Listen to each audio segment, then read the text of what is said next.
What's the cruelest thing that your step-parent does to exclude you? My stepmom, Rachel, had this perfect system for making me invisible in my own house while looking like Mother of the Year to everyone else. She'd plan these elaborate family activities every single weekend, but somehow there was always a reason I couldn't participate. Oh, we only have 4 tickets to the water park and your dad's cousin is visiting. Maybe next time, sweetie.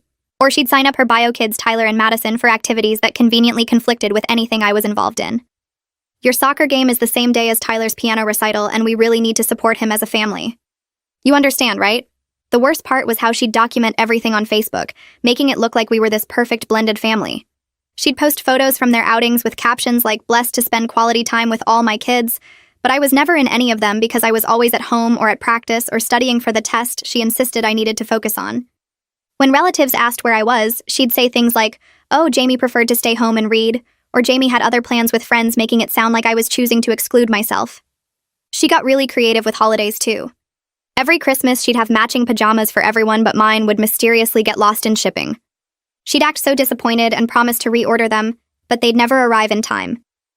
For family photos, she'd position me slightly behind everyone or on the edge where I could easily be cropped out later. When planning vacations, she'd always pick dates that conflicted with my school events, then act shocked when she realized. "Oh no, that's the same week as your science fair. Well, you worked so hard on that project, we can't pull you out of school. Grandma can stay with you." My dad was completely oblivious because Rachel was so good at making everything seem accidental, or like she was being considerate of my schedule. She'd even buy me expensive guilt gifts afterward and make a big show of it. "I felt so bad you missed the trip, so I got you this new laptop for school." Everyone thought she was so thoughtful and generous. She turned my own extended family against me without them realizing it. At family gatherings, she'd volunteer me for dish duty or babysitting the younger cousins while everyone else played games or watched movies together. Jamie is so responsible and mature. She actually offered to help. Meanwhile, I never offered anything but learned that arguing made me look difficult and ungrateful. This went on for 4 years, from when I was 13 to 17.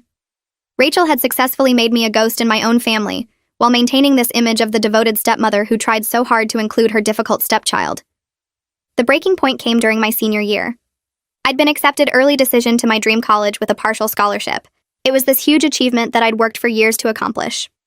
The acceptance letter came in December, and I was beyond excited to share the news at Christmas dinner with the whole extended family there. Rachel knew about it because the letter came to the house, but she acted thrilled and said we'd make a big announcement at dinner to celebrate properly. Christmas Day arrived, and we had about 20 relatives over. Rachel had decorated everything perfectly and made this elaborate dinner.